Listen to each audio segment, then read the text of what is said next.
Hello, this is John Schinnerer, award-winning author and founder of Guide to Self. Great to see you today for a step-by-step guide to happiness, the foundation.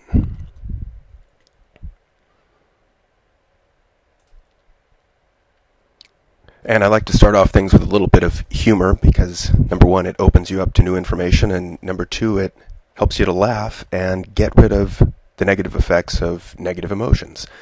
So for those of you without a sense of humor, this is supposed to be funny. So if you're offended by this, this isn't the presentation for you. All right, top 7 ways to tell when you are truly crazy. Number 1, you start out each morning with a 30-minute jog around the bathroom. Number 2, you write to your mother in Denmark every week, even though she sends you mail from Ohio asking you why you never write. Number 3, you wear your boxers on your head because you heard it will ward off evil alien spirits. Number 4, you have meaningful conversations with your toaster. And yes, I actually met this lady one time when I was in my 20s up at Humboldt County's lumberjack days. It was an interesting conversation between me, myself, well, I should say me, her, and her toaster. Number 5, you put tennis balls in the microwave to see if they'll hatch. Number 6, your dentist asks you why each one of your teeth has your name etched on it, and you say it's for security reasons. And number 7, you make low-quality videos, well, perhaps like this one, to share with the world and give your best content away for free. Top signs you are truly crazy. All right, so one of the things that I've done, a number of things, I've put together a framework for a successful, thriving, happy life at the request of a businessman about 5 years ago.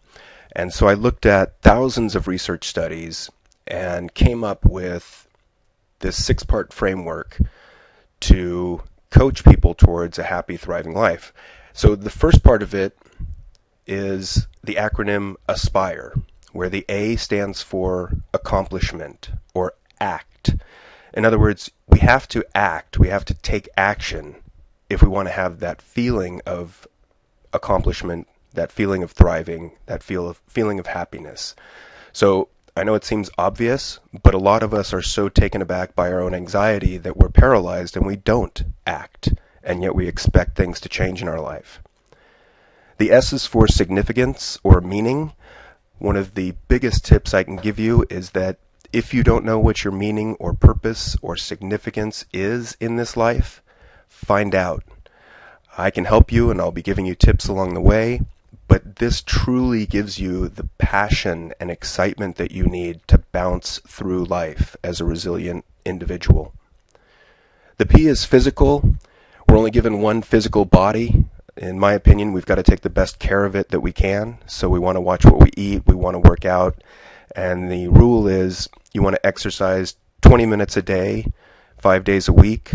And even if you can't do that much, start at 2 or 3 minutes a day and work your way up.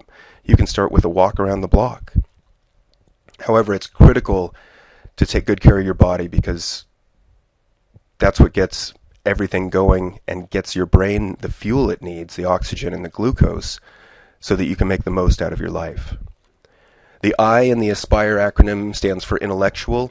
So basically it's empowering the rational thinking side of your mind, but more than that, it's not only becoming as smart as you can, it's learning how to identify and challenge those negative thoughts, those, I call them gremlins, that run through your head and chip away at your self-confidence and your belief in yourself.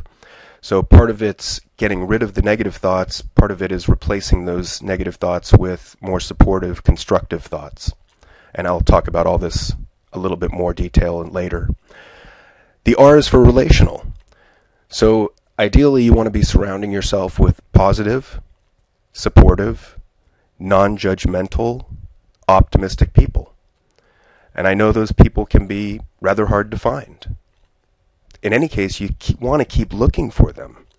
And you want to be aware when you're surrounding yourself with people that drain energy from you, that take energy, whether it's from anger or sadness or anxiety or put downs or physical abuse. And you want to begin to slowly distance yourself from them depending on how negative and destructive they are.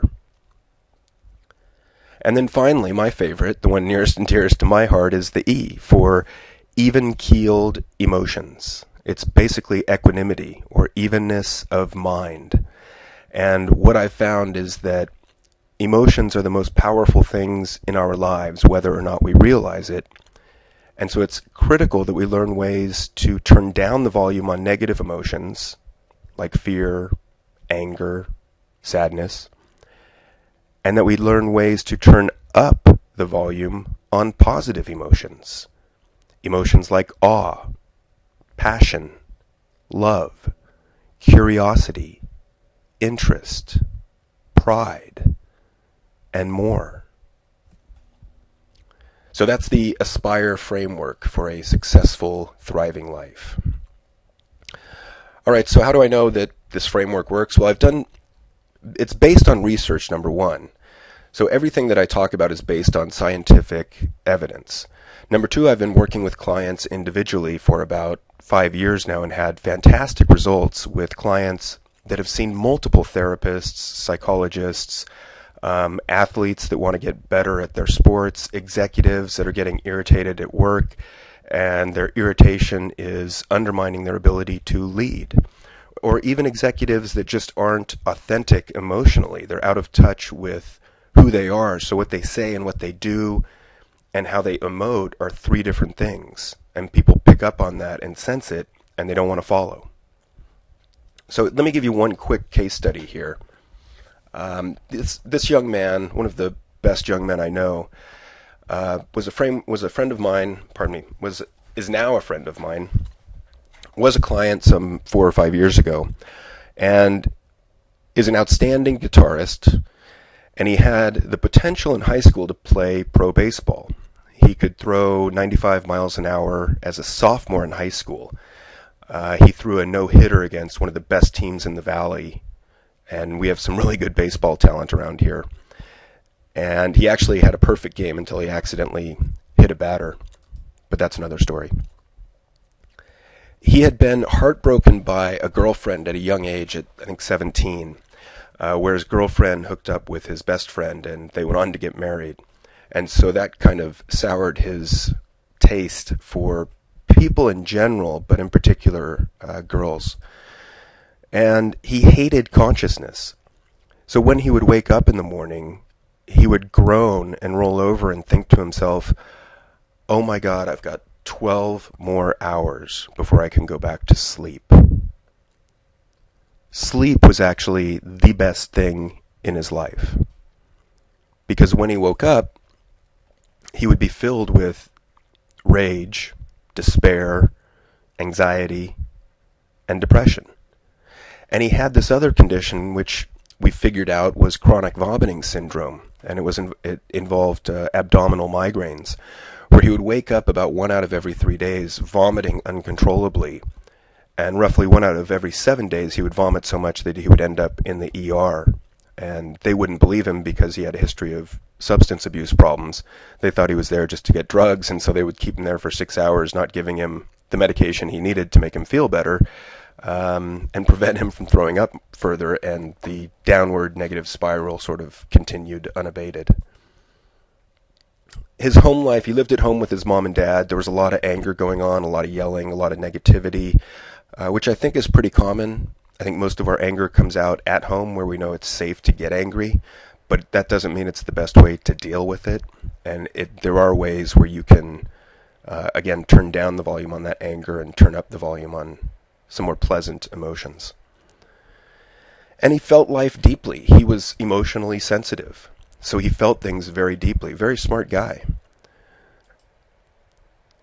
And he was taking a lot of drugs and alcohol at the time. Many times when he came to see me, he might be stoned or on some other substance. And so we'd talk about that. And then he had depression and social anxiety. And the kicker was that he had 3 serious suicide attempts. Some of the most serious attempts I've dealt with in the past 12 years. And yet he lived through them.